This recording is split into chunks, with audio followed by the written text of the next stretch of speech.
She can be brassy and bawdy, but she can also be vulnerable and sensitive. From wise-cracking diva to extraordinary actress, there is simply no one quite like Bette Midler. She has come a long way from the insecure little girl that grew up in Hawaii, escaping into fantasy, dreaming of one day performing and making people laugh. She got her first big break at the Continental Baths, a gay male nightclub in New York. These home movies, taken by a fan, show her performing there in 1971.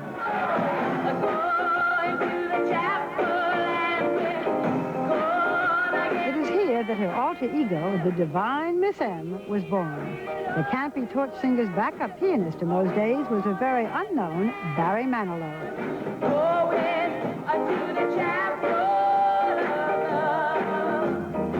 What followed was a one-woman show that took her around the country and finally had her star shining over Broadway. Bette told jokes, danced, sang, and in general was completely over the top. Everything about Bette Midler was totally outrageous and enormously successful. Audiences couldn't get enough of the many characters she became on stage. With each new album and stage incarnation, Bette expanded her trash with flash repartee. Soon her cult following had spread to the masses. Barely 30, she had already won a Grammy, an Emmy, and a Tony. But there was still another world to conquer, the movies. And in true Bette Midler fashion, her first time out was breathtaking. She starred in The Rose, the story of a self-destructive rock singer. Bette's powerhouse performance earned her an Academy Award nomination. When we met in 1980, I was expecting to find Bette Midler riding the wave of her immense 15-year success. Instead, I found a woman at the crossroads. Her mother had recently passed away. Bette had split with her manager of 10 years. She was surprisingly unsettled, living in a rented house, and seemingly had no clue as to what she was going to do next. Lots of things have happened to you this year, almost too much. I mean, it's as if everything has come together, the enormous success in The Rose, and yet the kind of work that you had to put into it. Your one-woman show, the death of your mother, the giving up of your manager, Aaron Russo, who had been with you for years. Where are you now? What has this all done?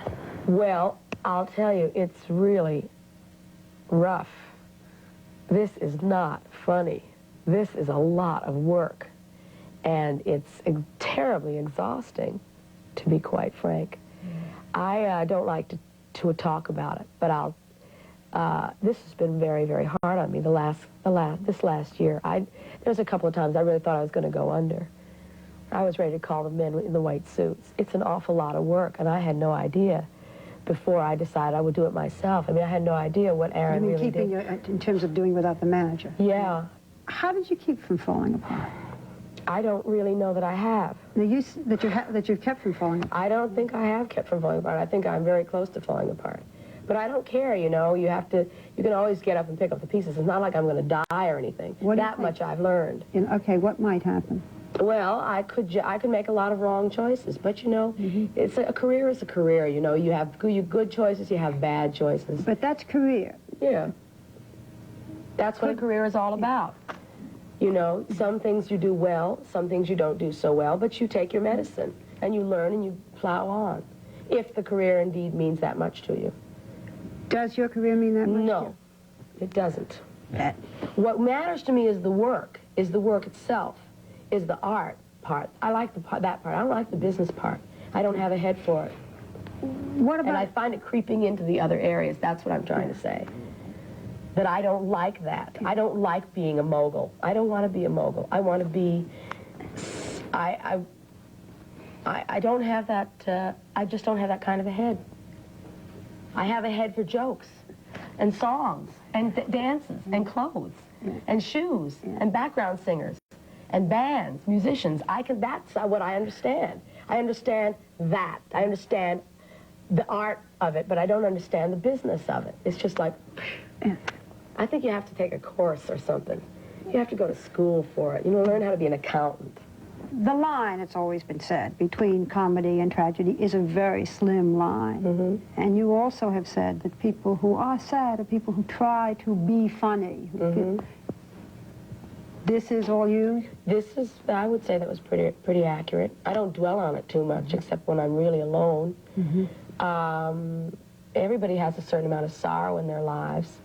They don't all become funny. No, they don't. It depends on what the sorrow is, I suppose. Yeah. You're very compassionate on stage. Yes. To older people, older women. I mean, some of the most touching numbers you do about the bag lady, the old lady, the old people. Yeah, yes. Where did this come from? I tell you, I don't really know. I have a funny way of looking at things. I don't know what caused it, but I've always felt sorry for human beings. I've always felt real sorrow for them, for their, I don't know where it came from. That's the side of me that is the deepest, that's the biggest part of my life, is this feeling that I have that isn't it too bad that we are human beings? Because human beings really aren't very nice, you know, and they have all the equipment to be grand and noble, and yet they never make use of it. And everywhere I turn, I see it, and it just makes me sad. I don't know. So then you go out on the stage, and then I make them laugh, and it's better for a while. You know, because it's better for me when I laugh. You know, I really love a good laugh. I haven't had one in a dog's age. I know I feel better when I laugh, and it lifts me up out of that, you know. It seems when one sees you on stage and talking to you off stage that you have, I don't know how to, that you have compassion for the oddballs. The oddballs knock you out. Mm-hmm, I do. Everywhere I turn, I see them. And you're an oddball. I am an oddball. I'm definitely odd. I'm up there with them big odd ones. Yep. Sometimes I get fairly strange ones in the crowd, too. But I don't, yeah, I do have compassion for it, because I know what it's like to be inside that body. I know what it's like to have that little voice, you know, stuck inside a body and you don't understand how you got trapped there. You being, you know, your soul or your personality. Go ahead. Did you feel that way when you were a kid? Yeah, I always did. I always felt apart, never felt like I belonged. That's why I think I go so far to make people laugh and sort of give them comfort too, you know, by saying, look at what a nutcase I am, yet I go on. I know in your book you said that you can't stand it when people ask you about your childhood and about Hawaii, but it is not your average childhood. We were a white family in a neighborhood that was mostly non-white. In Honolulu? In Honolulu, just on the outskirts of Honolulu, in what they used to call the sticks of Honolulu. It's a freeway now. The whole town is a freeway. It's so bizarre, because there's nowhere to go on that island. You just have a road that goes around and around and around. They were Japanese and Chinese and Filipinos and Samoans and Hawaiian Chinese and Portuguese, and it was, we were the only real straight-ahead white family, and Jewish to boot. And we were made to feel very uncomfortable.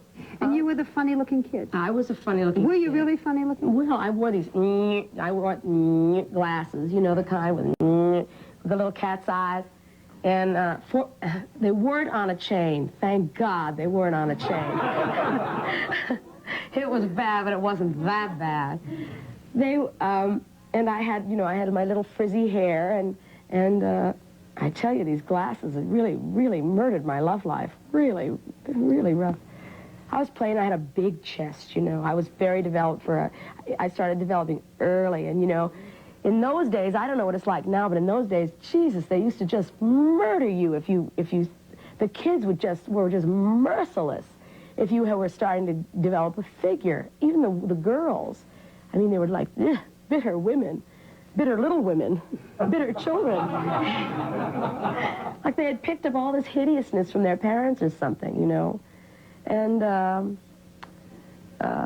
I got a lot of it. I used to get a lot of it because first I was white, then I was this strange thing called Jewish, and then I had this set of knockers, you know, I mean, that used to just infuriate them. What do you think of the way you look? I think I look great.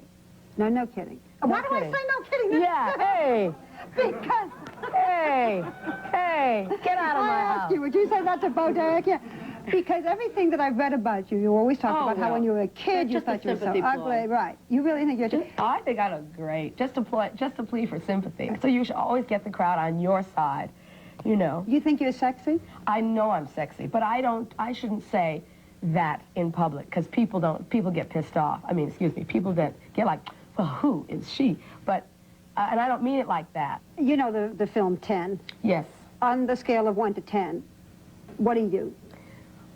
What am I? On a scale of 1 to 10? Oh, I think I'm about a 55. I don't know. I think I'm a happening girl. I think I'm happening. I mean, if I didn't think I was happening, I mean, why would I ever bother to get up in the morning? I think I'm happening. Who are not on stage and have never seen, as most of us have not, those hundreds or thousands of people in front of them, what is it like? It's the greatest. It's there's nothing like it in the whole world. It's if you're doing well, if you're doing what you're supposed to do and it's right, they know it, and they give you back so much affection and love, and it's sort of like it's reciprocal, and it goes on. It can go on for 2 and 3 hours. It's the most marvelous feeling. You know, it's like sailing. I've done a couple of shows recently that were real sailing shows, you know, that you didn't have any idea when they were going to be over because they were so grand, you know, and I was having so much fun I didn't want to quit. I think people, when they come to see me, they come to see the energy, and they come to see me run, you know, run, because I do run on the stage.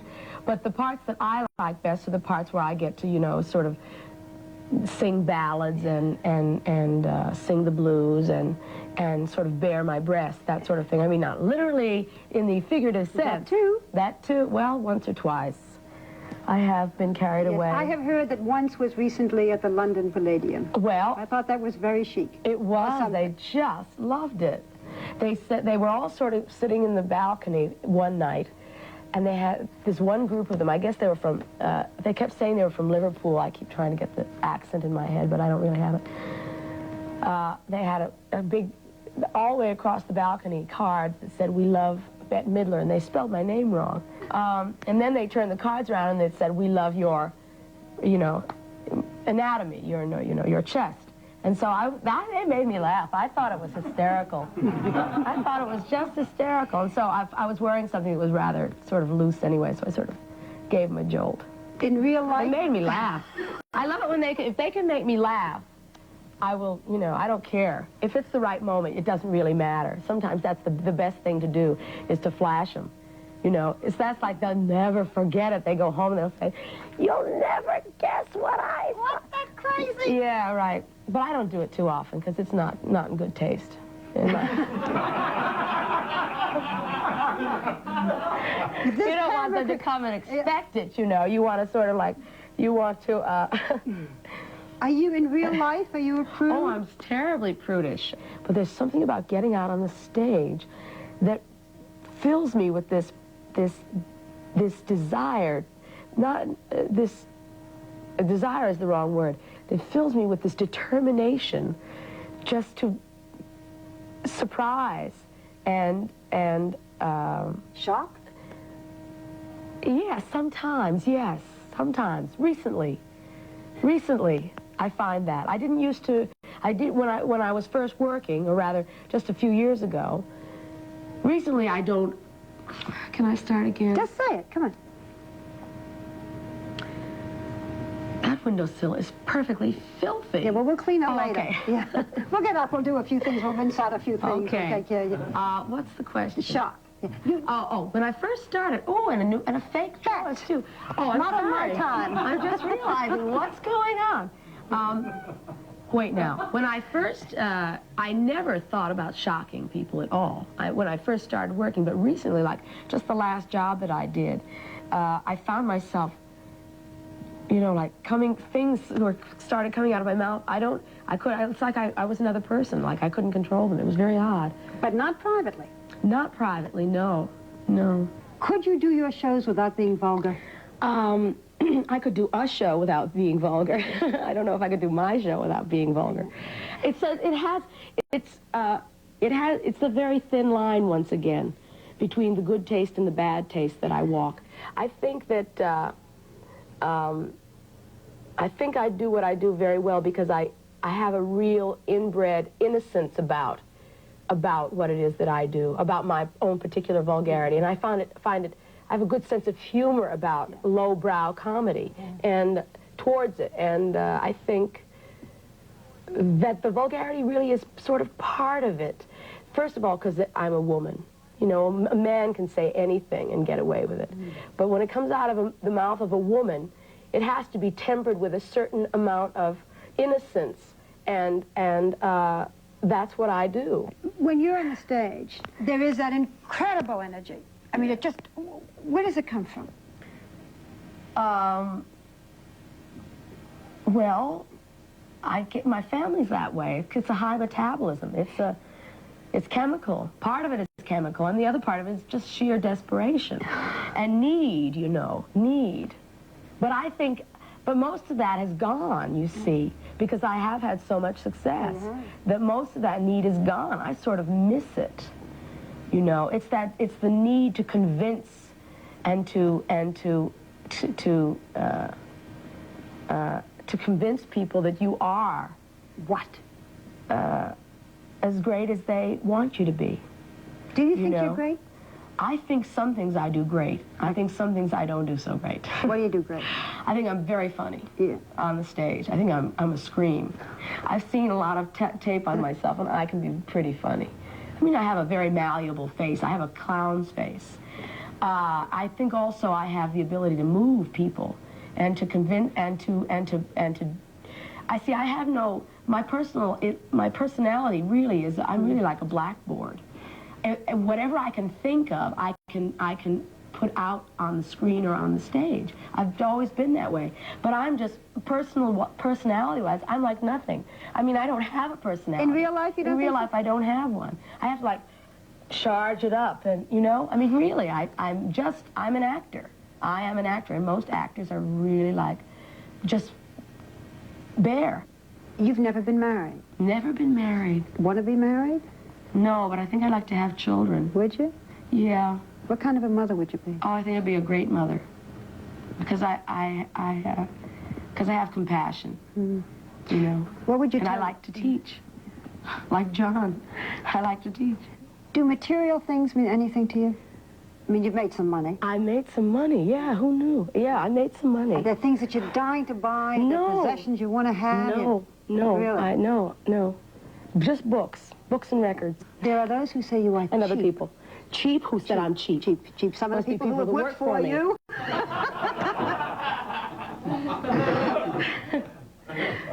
Oh, we got that line straight. Are you cheap? Cheap, the worst. Why? Well, honey, I'll tell you the truth. If everybody out there is listening who knew what I had to pay for the kind of service that I required, they would say I was not cheap. Are you hard to work with?